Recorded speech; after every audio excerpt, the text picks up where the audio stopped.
Oke, bismillahirrahmanirrahim. Assalamualaikum warahmatullahi wabarakatuh. Selamat Waalaikumsalam. sore, pemirsa, dimanapun Anda berada saat ini Anda menyaksikan talk show bersama Angkatan 8 Kelompok 4, Ngobrol Santai Tapi Manfaat, bersama saya Nina Anggita Wardani. Kali ini tema obrolan kita adalah Kartu Indonesia Pintar. Sudah tepat sarankah? Pendidikan tinggi merupakan bagian dari pembangunan sumber daya manusia sebagai investasi bangsa untuk menyongsong masa depan menuju Indonesia maju.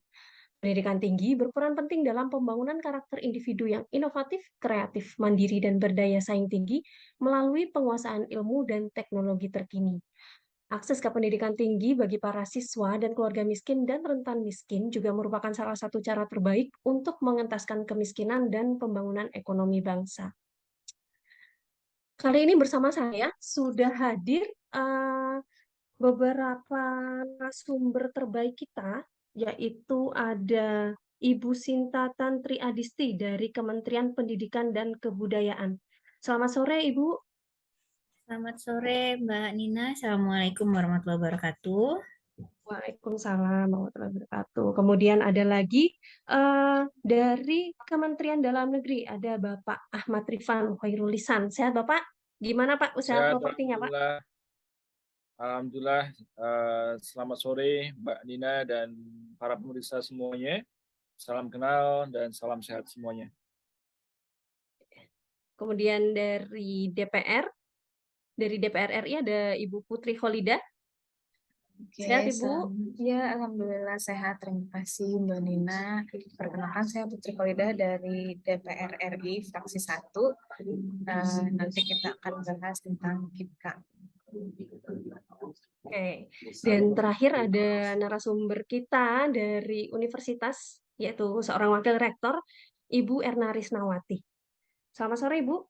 Selamat sore Mbak Nina, selamat sore Mbak Sinta, Mas Rifan dan Bu Putri. Kita ketemu lagi ya dalam sesi ini ya.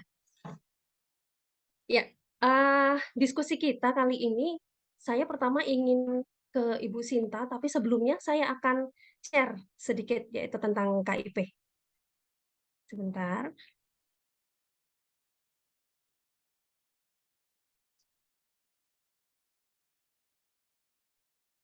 Nah, ini saya download ini Ibu dari modul dari buku panduan untuk mendaftar KIP dari webnya Kemendikbud. Ini ada quote dari Bapak Nadiem Makarim, siapapun kalau Anda dari keluarga kurang mampu dan Anda diterima pada program studi sehebat apapun dan semahal apapun, pemerintah akan menanggung biaya pendidikan Anda di perguruan tinggi secara penuh melalui KIP Kuliah Merdeka. Ini ada dokumentasinya ya ketika penyerahan KIP Kuliah Merdeka ini oleh Bapak Menteri. Dan ini adalah Permendikbud nomor 10 tahun 2020 tentang PIP, yaitu PIP diperuntukkan bagi mahasiswa yang diterima di perguruan tinggi termasuk penyandang disabilitas dengan prioritas sasaran mahasiswa pemegang KIP, mahasiswa dari keluarga miskin atau rentan miskin dan atau dengan pertimbangan khusus, mahasiswa afirmasi Papua dan Papua Barat serta 3T dan TKI, serta mahasiswa terkena bencana, konflik sosial atau kondisi khusus. Ini juga saya dapatkan dari buku panduannya, Bu. Persyaratan penerima KIP Kuliah Merdeka. Ada 3. Yang pertama yaitu penerima KIP Kuliah Merdeka adalah lulusan sekolah menengah atas, sekolah menengah kejuruan, atau bentuk lain yang sederajat yang lulus pada tahun berjalan atau maksimal lulus 2 tahun sebelumnya. Yang kedua yaitu setelah lulus seleksi penerimaan mahasiswa baru melalui semua jalur masuk perguruan tinggi akademik dan perguruan tinggi vokasi dan diterima di PTN atau PTS pada program studi yang telah terakreditasi secara resmi dan tercatat pada sistem akreditasi nasional perguruan tinggi. Dan yang terakhir itu ada memiliki potensi akademik baik, tetapi memiliki keterbatasan ekonomi atau berasal dari keluarga miskin atau rentan miskin dan atau dengan pertimbangan khusus yang didukung bukti dokumen yang sah. Mungkin ada tambahan Ibu dari Ibu Sinta ya dari Kemendikbud. Kemudian juga KIP kuliah itu kan sebenarnya adalah perubahan dari bidik misi. Mungkin bisa dijelaskan lebih jauh lagi Bu. Apa sih bedanya KIP kuliah dengan beasiswa bidik misi sebelumnya? Silakan Ibu. Iya, terima kasih Mbak Nina atas penjelasannya tadi. Iya, itu merupakan panduan pendaftaran KIP kuliah untuk tahun ini ya, tahun 2022 Mbak Nina. Untuk tambahannya mungkin perlu diketahui dulu kan ini nih sebelumnya namanya bidik misi. Nah, ketika berubah menjadi KIP kuliah itu KIP kuliah ini sebenarnya upgradean dari bidik misinya itu tersebut. Jadi kalau dulu bidik misi itu ada beberapa apa namanya peraturan-peraturan yang ditambahkan ataupun lebih dilonggarkan lagi sehingga nanti lebih banyak lagi mahasiswa-mahasiswa Indonesia ini yang bisa menerima beasiswa ini gitu. Jadi kalau bandingannya dulu ya di bidik misi itu kalau di KIP sendiri itu ada 5 golongan orang-orang atau mahasiswa yang bisa menerima apa namanya ini KIP sendiri, beasiswa KIP kuliah ini. Nah ini salah satu ada kalau di bidik misi dulu hanya terbagi menjadi 2. Jadi dia nggak luas gitu Mbak, banyak yang nggak masuk di dalamnya. Cuman hanya kalau di bidik misi dulu hanya orang mahasiswa ataupun siswa yang memiliki kartu pintar, kartu Indonesia Pintar, dan juga orang-orang yang memiliki orang tuanya yang kurang ekonomi ataupun yang memiliki apa namanya pendapatan di bawah 3 juta ataupun nanti kalau seandainya dibagi dengan anggota keluarga pendapatannya itu hanya 600.000 per orang. Nah, ketika di apa namanya diubah menjadi KIP kuliah itu lebih diperluas lagi untuk mahasiswa-mahasiswa yang pertama yang memiliki kartu Indonesia Pintar, terus itu untuk mahasiswa yang apa tadi masuk ke dalam daftar keluarga peserta program Keluarga Harapan atau PKH. Terus ada juga masuk mahasiswa yang berasal dari keluarga pemegang kartu keluarga sejahtera, mahasiswa dari panti sosial atau panti asuhan, dan juga mahasiswa dari keluarga yang masuk pada data terpadu kesejahteraan sosial atau DTKS. Nah, di mana nanti kalau di bidik misi itu pendapatan kotor gabungan orang tua atau walinya itu paling banyak 3 juta, ini dinaikkan lagi jadi di bawah 4 juta itu bisa berhak untuk mendapatkan si beasiswa KIP kuliah ini gitu. Nah, terus itu beberapanya ada juga dari beberapa peraturan-peraturan dari bidik misi yang lain juga itu banyak yang di-upgrade sehingga apa namanya sekalian dari ke KIP-nya juga jadi KIP kuliah gitu diganti menjadi seperti itu. Ini sebenarnya upgradean saja dari bidik misi. Gitu. Untuk kuota juga kalau di bidik misi itu kan kemarin-kemarin itu ada beberapa kuota yang sedikit. Nah, kalau di KIP kuliah ini kuotanya itu lebih diperbanyak lagi gitu Mbak Nina. Jadi benar-benar upgradean dari bidik misi seperti itu. Oke, Bu. Tadi ada beberapa yang saya tangkap ya. Tadi ada disebutkan juga bahwa dinaikkan limitnya. Jadi misalnya kalau dulu zaman bidik misi nih, penghasilan orang tua 4 juta belum boleh dapat bidik misi. Sekarang 4 juta sudah boleh ya, Bu ya. Oke. Tapi terkendala juga, Bu, sepertinya dengan kuota ya. Karena ini saya dapat kasus seperti ini, yaitu ada ini adalah terkait dengan kuota ya Bu ya. Ternyata Iya. kuota untuk KIP itu masih dianggap belum cukup, walaupun sebenarnya kita kalau lihat tadi sudah dinaikkan itu apa gaji terendah orang tuanya sudah dinaikkan, harusnya kan cakupannya lebih banyak ya, tapi ternyata banyak yang bilang belum cukup karena memang ternyata bisa dilihat di sini adalah jumlah siswa pemilik kartu KIP jenjang pendidikan menengah yang daftar itu ada sekitar 1,1 juta siswa. Jauh sekali perbandingannya dengan jumlah sasaran penerima KIP kuliah yang hanya 185.000. Begitu, Bu. Tanggapannya Bu Sinta? Iya, nah ini mengenai kuota, makanya apa namanya di Kemendikbud sendiri memang ketika ada masalah seperti ini langsung dievaluasi dan langsung dikeluarkan juga Mbak per tanggal 22 Juni kemarin 2022 itu ada Persesjen. Jadi revisinya itu melalui Persesjen itu. Jadi terutama tentang kuota dan juga ada beberapa hal lainnya yang direvisi di dalam Persesjen nomor 10 tahun 2022 itu menggantikan apa namanya Peraturan Persejen Kementerian Pendidikan, Kebudayaan, Riset dan Teknologi nomor 2 tahun 2021 gitu. Jadi ada memang langsung ditanggapi oleh pihak Kemendikbud dengan merevisi beberapa peraturan yang ada di dalamnya melalui Persesjen tersebut gitu, Mbak. Oke. Oke, Bu. Kalau dari Kemendikbud saya rasa udah cukup ya. Saya ingin ke masalah selanjutnya, yaitu distribusi KIP kuliah. Jangan salah sasaran, perbaiki database kemiskinan. Wah, ini bisa ditanggapi mungkin oleh Bapak Rifan ya, dari Kemendagri, Pak. Di sini saya dapat berita ini, saya tadi tidak mencantumkan ya sebelumnya. Ini dari mana ini? Oh, dari Koran Sindo, Pak. Dari Koran Sindo. Ini bahwa ini dia menjelaskan ini adalah Ketua Komisi 10 DPR RI, Syaiful Huda. Dia menjelaskan database masih menjadi salah satu persoalan serius di tanah air. Seringkali data dari satu instansi dan instansi lain berbeda-beda, meskipun objek datanya sama. Termasuk data warga miskin yang kerap menimbulkan berbagai bantuan sosial tidak tepat sasaran. Dinamika yang kerap terjadi di masyarakat terkait perubahan status warga miskin seringkali tidak terekam, sehingga data bisa berubah dalam hitungan bulan. Ini gimana ya, Pak? Karena kan di situ dijelaskan ini, bahwa berbeda-beda meskipun objek datanya sama. Berarti bisa jadi satu orang di satu instansi datanya alamatnya di sini, di instansi lain alamatnya beda. Di sini ada data penghasilannya segini, di instansi lain beda. Itu gimana ya, Pak ya? Mohon tanggapannya, Pak Rifan. Oke, terima kasih Mbak Nina atas pertanyaannya. Pertanyaan yang ini sebenarnya pertanyaan yang seharusnya dijawab oleh Presiden langsung, kayak gitu. Karena kaitannya dengan data di Indonesia ini kewenangan dari Presiden, walaupun sudah ada BPS, Badan Pusat Statistik, tapi selama ini yang terjadi adalah ketidaksinkronan dari masing-masing kementerian dan lembaga negara. Akibat adanya ketidaksinkronan ataupun adanya keegoisan dari masing-masing kementerian atau lembaga, mereka tidak mau saling berbagi data.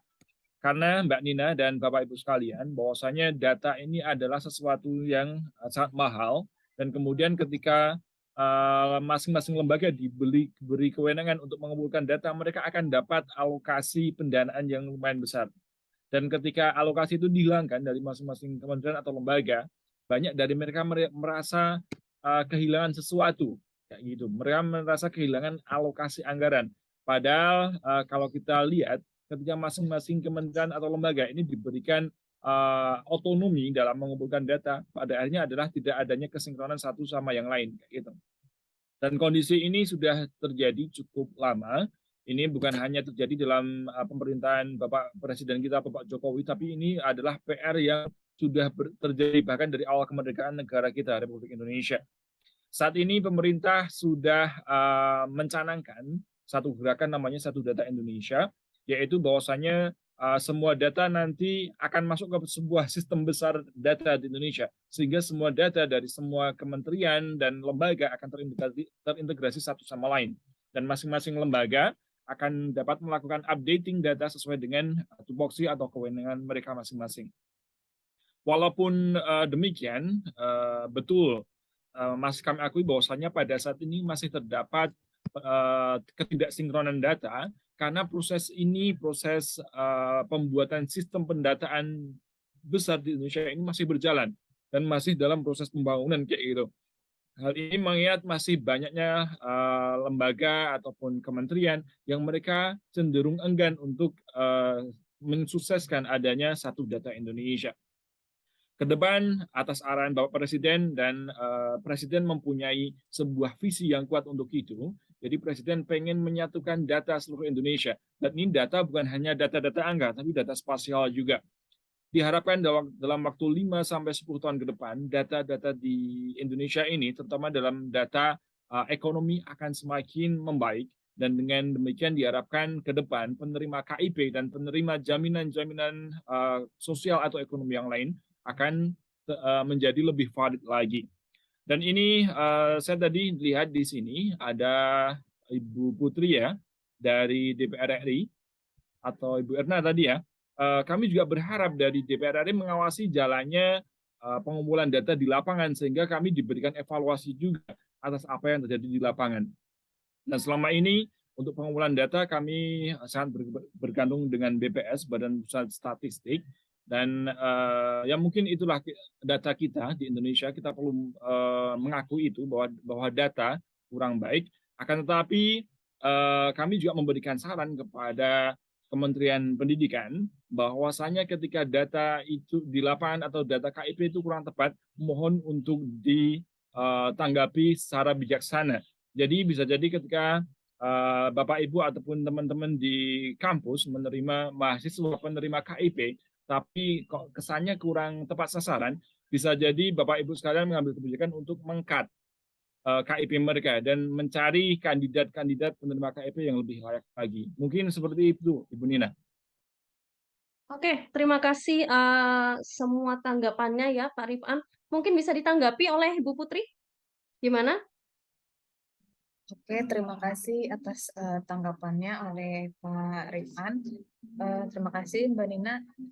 Saya tambahkan satu lagi, mungkin dari beberapa keluhan yang sudah disampaikan, karena kan database ya, apalagi karena kita bergantung sama database, kata Pak Rifan tadi. Lalu saya menambahkan ada beberapa kasus juga yang saya lihat di sosial media, beberapa mahasiswa yang mendapatkan KIPKA itu tidak menggunakan dana KIPKA dengan baik. Nah, itu menjadi problem baru juga ketika saat menerima seorang mahasiswa atau siswa itu untuk lanjut mendapatkan KIPKA atau tidaknya. Lalu satu lagi masalah database, salah satu problemnya itu adalah ketika ada siswa yang mendaftarkan Gmail yang berbeda gitu. Lalu ditambahkan oleh Mbak Nina tadi, ada yang KTP-nya berbeda, ada yang Gmail berbeda, penghasilan orang tuanya juga berbeda-beda. Nah, itu menjadi masalah utama untuk kita nanti ditanggulangi.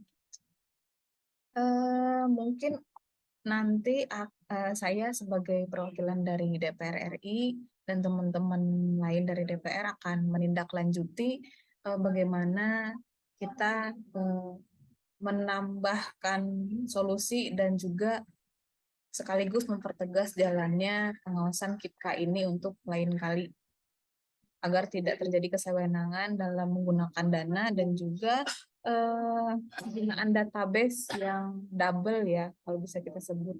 Karena itu akan merugikan negara juga nanti dan para penerima KIPKA yang seharusnya layak diberikan KIPKA menjadi tidak menerima KIPKA sama sekali gitu. Itu kan sayang sekali. Padahal itu hak mereka untuk berkuliah atau sekolah juga. Mungkin dari saya itu ada teman-teman dari fraksi lain atau kementerian lain yang mungkin ingin menambahkan, bisa silahkan. Dari teman-teman. Saya ingin mengkonfirmasi ini Bu Putri. Tadi itu terkait penyelewengan dana KIPKA itu maksudnya lebih kepada tidak tepat sasaran, yang menerima itu adalah sebenarnya orang yang mampu, atau sebenarnya dia itu pantas untuk menerima KIPKA, namun dia tidak menggunakannya untuk keperluan dia kuliah. Ini sebenarnya yang mana ini? Yang berat itu yang nomor 1, Mbak. Jadi dia adalah orang yang mampu tapi menerima KIPKA gitu. Nah, itu menyelewengkan dana. Dana itu bukan digunakan, masuk kedua-duanya juga, dana itu tidak digunakan untuk kuliah ya, untuk semestinya, tapi digunakan untuk berfoya-foya. Saya perhatikan di sosial media, mungkin kita semua tahu Twitter ya, dan itu saya banyak mendapat laporan di situ. Beberapa kementerian mungkin juga di-mention di Twitter tentang penyalahgunaan ini. Dan yang terlebih parahnya lagi, mahasiswa tersebut memposting fotonya sedang foya-foya menggunakan dana KIPKA.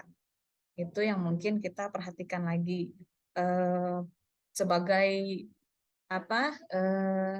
DPR RI dan mungkin teman-teman dari kementerian lainnya, kita juga harus melek nih sama sekeliling. Mungkin di antara kita, tetangga-tetangga kita juga ada yang mohon maaf menyelewengkan dana atau menyalahgunakan dana KIPKA.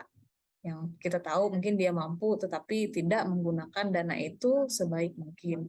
Nah, itu juga bisa menjadi penyebab kesalahan database gitu.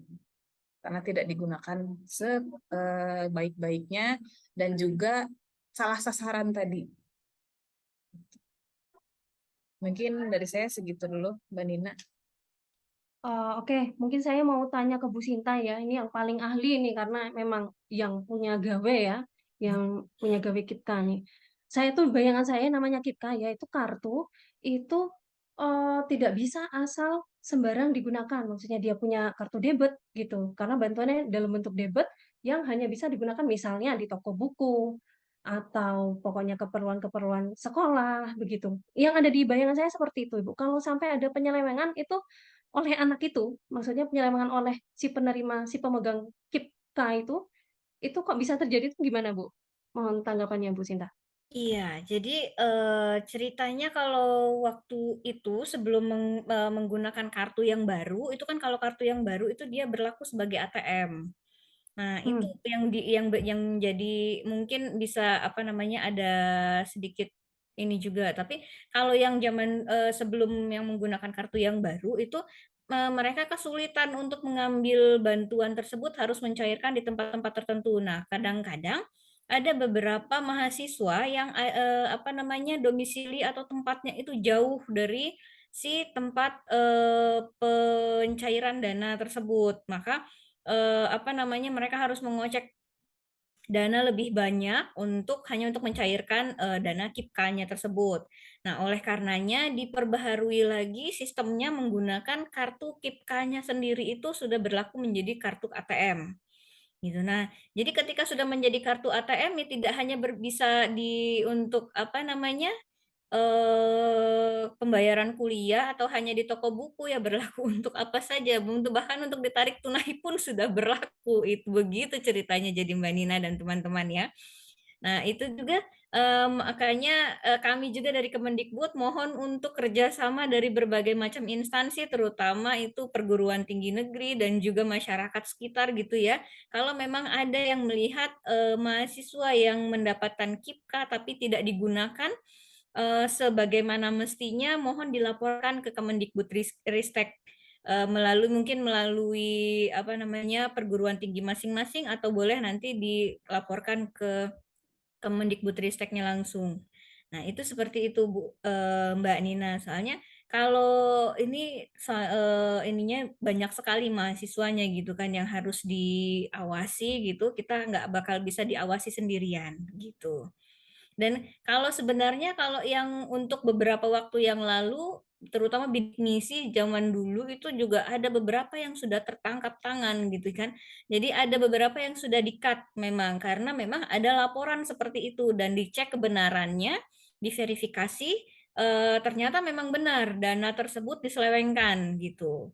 Nah, ketika memang hal itu benar terjadi, maka akan di-cut KIPKA-nya ataupun bidik misinya dulu itu untuk bisa disalurkan ke yang memang mahasiswa-mahasiswa yang lebih layak untuk menerimanya. Seperti itu, Mbak Nina. Oke deh, kalau gitu kita ke Ibu Erna ya. Ibu Erna sebagai wakil rektor nih, dia yang lebih tahu seluk-beluk mahasiswa pemegang KIP. Mungkin ada tanggapan Ibu. Selama ini mahasiswa yang pemegang KIP kuliah itu gimana? Tingkah lakunya apakah dia memang layak untuk memegang KIP kuliah? Silakan Ibu. Oke, terima kasih Mbak Nina. Oke, Mbak Nina, pertama saya ingin mengapresiasi ya dari program dari Kemendikbudristek ini.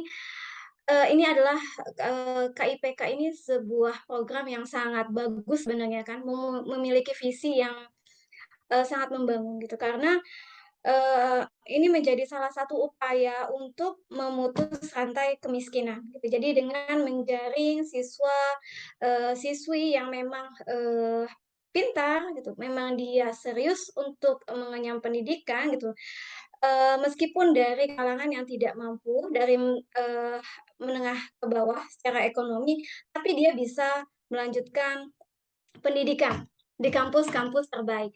Ini tentunya sebuah program yang benar-benar luar biasa gitu secara visi. Sedikit cerita di kampus kami, jadi memang beberapa mahasiswa yang menerima KIPKA ini memperoleh nilai yang sempurna. Jadi IPK-nya 4, Mbak, gitu. Jadi luar biasa gitu. Mereka-mereka yang memang dari keluarga menengah ke bawah bisa berhasil kuliah dengan IPK yang sempurna. Artinya kan memang tepat sasaran ya gitu. Terus terang Mbak Nina, di kampus kami itu 50% mahasiswanya dari menengah ke bawah. Jadi pendapatan orang tuanya 4 juta ke bawah gitu. Jadi memang jika saja kita ini bisa dengan tepat sasaran, maka akan lebih banyak mahasiswa, akan lebih banyak SDM negeri ini yang bisa melanjutkan kuliah. Tentunya nanti ke depan kita berharap mereka menjadi pemimpin-pemimpin bangsa gitu ya, yang mampu membangun bangsa ini lebih maju. Namun, ini juga jadi polemik gitu, Mbak, karena kuota yang tersedia atau kuota yang diberikan dengan pendaftar ini masih gap-nya sangat jauh gitu, sehingga ini menurut kami ini belum bisa memfasilitasi siswa-siswi dari Indonesia untuk mendapatkan pendidikan yang layak begitu ya. Meskipun kalau di kampus kami kita ada data penjaringan data tambahan gitu. Jadi setelah data mahasiswa baru itu kan tentu saja ada data mengenai bagaimana kondisi keluarga secara ekonomi gitu ya. Kita membuat program beasiswa juga bagi mereka. Namun ini kan tentunya terbatas ya kemampuan universitas ya Mbak. Gitu. Kemampuan kampus ini kan terbatas. Jadi ya semoga ini bisa menjadi masukan ke depan Mbak Sinta untuk memperbanyak, menambah kuota, terutama di negara atau di daerah-daerah yang Indonesia Timur ya, gitu karena mereka sangat membutuhkan KIPK ini. Nah, kemudian ini saya menanggapi Bapak Rifan dari Kemendagri mengenai database ini kan masalah yang berulang ya Pak gitu, database ini yang tidak tepat sehingga akhirnya banyak bantuan gitu, banyak program yang tidak terlaksana dengan baik gitu. Database ini sebenarnya kunci gitu ya. Dalam hal bantuan yang lainnya termasuk salah satunya KIPK ini sebenarnya database ini jadi hal yang kunci gitu untuk menentukan ini program bisa berhasil dan tepat guna atau tidak gitu. Karena dari data yang kami punya banyak sekali mahasiswa yang secara ekonomi menengah ke bawah, namun dia berhasil masuk saringan atau ujian ke kampus, baik melalui SNMPTN ataupun ujian mandiri, mereka yang mendaftar KIPK namun tidak lolos. Nah, begitu kami cross check gitu ya dengan mahasiswa yang mendapatkan atau berhak mendapat KIPK ini gitu ya, ternyata mereka juga secara ekonomi harusnya tidak lolos KIPK ini gitu. Jadi itu kan jadi ada gap yang ini tentunya merugikan ya, merugikan negara dan merugikan juga SDM Indonesia gitu. Nah, kemudian salah satu kendala yang kami hadapi di kampus adalah seringkali dana KIPK ini terlambat pencairannya. Tentunya ini kan sangat mengganggu ya. Satu, mengganggu terlaksananya pendidikan. Yang kedua, secara psikologis mahasiswa juga kuliah jadi tidak tenang gitu. Aduh, saya bisa lanjut kuliah lagi atau tidak gitu kan. Karena kami menemukan juga, jadi beberapa mahasiswa ini mereka kan tergabung dalam satu komunitas ya, yang memiliki KIPK gitu. Mereka harus mencari pekerjaan tambahan, Mbak, gitu. Karena dananya nih telat cairnya.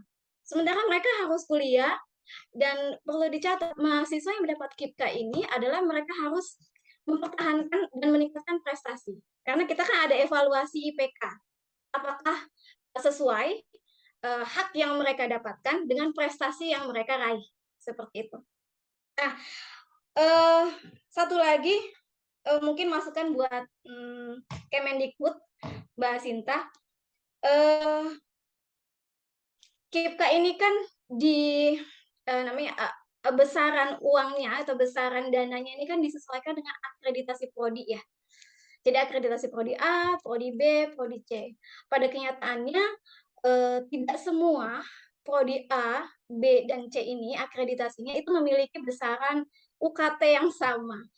Jadi contohnya misalnya ada mahasiswa yang sebenarnya bagus sekali gitu, kemudian layak untuk masuk ke fakultas yang memiliki UKT cenderung lebih tinggi dibandingkan yang lainnya, sebut saja misalnya kedokteran gitu. Tapi karena budget dari Kemendikbud yang terbatas dan ini tidak disesuaikan dengan prodi mana yang mereka masuki, gitu ya. Jadi mohon ke depannya mungkin dipertimbangkan pemberian UKT, pemberian dana ini menyesuaikan juga dengan UKT prodi atau fakultas yang dipilih. Mungkin begitu ya Mbak Nina. Semoga bisa jadi masukan untuk Kemendikbud dan Kemendagri. Tentunya kalau dari DPR ini kita sangat mengharapkan adanya dukungan penuh ya dari anggota DPR. Kalau untuk evaluasi mahasiswa kayak tadi menanggapi Bu Putri ya, penyalahgunaan dana KIPKA dan sebagainya, ini kita agak sulit ya, karena kan kita nggak bisa ngikutin nih aktivitas mahasiswa ini kemana saja gitu, apalagi dengan kartu yang bisa digunakan di mana saja gitu ya. Sebenarnya kan intinya untuk memudahkan tadinya gitu, cuma ketika ada penyalahgunaan ini mungkin bisa diberikan saringan kali ya, bahwa kartu ini hanya bisa digunakan di tempat-tempat tertentu atau bagaimana ya evaluasi selanjutnya supaya memang satu yang berhak mendapatkan memang layak dan yang kedua dana ini digunakan dengan sebaik-baiknya untuk keperluan pendidikan. Begitu Mbak Nina. Oke, terima kasih Bu Erna. Masukannya banyak sekali, masalahnya juga banyak sekali ya. Mungkin ini ya, untuk mempersingkat diskusi kita karena memang waktu kita sangat terbatas ya. Mungkin akan saya rangkumkan saja untuk Kemendikbud, Ibu, banyak sekali memang yang harus diimprove ya, mulai dari menambah kuota yang pasti, kemudian bagaimana caranya supaya KIPKA itu tidak disalahgunakan oleh penerimanya, maksudnya oleh penerima yang memang pantas gitu. Bagaimana mungkin nanti dibuat sistem yang lebih terintegrasi untuk penggunaannya seperti itu. Dan mungkin yang masih kita butuh respon ya ini dari Bapak Rifan ini seperti yang disebutkan dari Bu Erna tadi, masalah database ini masalah yang berulang gitu, Pak. Dan tadi Bapak sudah sebutkan memang bahwa kita memang akan membuat satu data Indonesia 5-10 tahun ke depan. Kalau di Kementerian Bapak nih, Pak, itu apa sudah memang sudah dilaksanakan, sudah ada langkah tertentu atau sekedar wacana, Pak? Masih belum ada apa-apa. Silakan, Pak. Oke, terima kasih Ibu Nina atas pertanyaannya. Ini sebenarnya sesuatu yang sangat sulit bagi kami. Sulit bukan dalam artian hal teknis. Secara teknis kami mampu dan kami punya prosedur untuk itu. Akan tetapi ketika misalnya Bapak Ibu RT yang langsung berhadapan dengan masyarakat, Bapak Ibu Lurah, Bapak Ibu Kepala Dusun kayak gitu, mereka yang langsung berhadapan dengan masyarakat.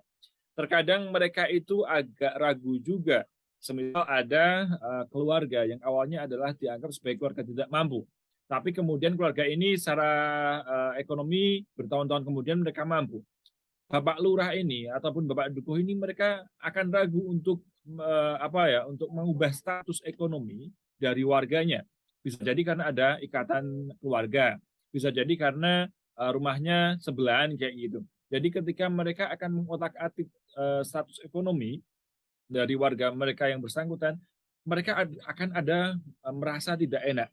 Itu yang terjadi. Dan ada juga, misal nih, ada di sebuah daerah di timur Indonesia, secara ekonomi ada warga ini mampu banget, bahkan punya beberapa mobil kayak itu. Akan tetapi karena dia dekat dengan Bapak Lurah, akhirnya dia berinisiatif untuk meminta surat keterangan tidak mampu dari Bapak Lurah di sana. Mau nggak mau Bapak Lurah karena perasaan tidak enak juga memberikan surat tidak mampu kepada orang yang seharusnya tidak dapat keterangan tidak mampu kayak gitu. Ini sesuatu yang tidak dapat dihindarkan, Mbak.